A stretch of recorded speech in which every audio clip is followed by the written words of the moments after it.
সর্বশেষ যে লোকটা জান্নাতে যাবে তাকে আল্লাহ তাআলা জাহান্নামের আগুনে পোড়াতে পোড়াতে ছাই বানিয়ে ফেলবে।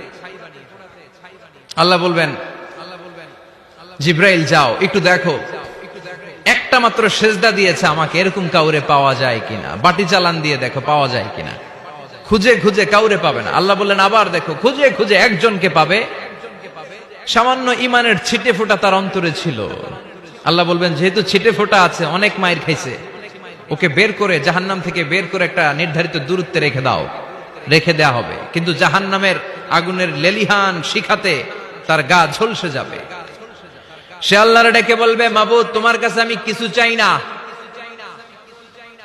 জাহান্নাম থেকে তুমি আমাকে বের করেছো, জীবন নদীর পানি তুমি আমার গায়ের মধ্যে ঢেলে দিয়েছো, আমি আবার সজীবতা ফিরে পেয়েছি। আমি তোমার কাছে জান্নাত চাই না, শুধু নিরাপদ একটা দূরত্বে আমাকে রেখে আসো, যাতে জাহান্নামের আগুন আমারে কষ্ট দিতে না পারে।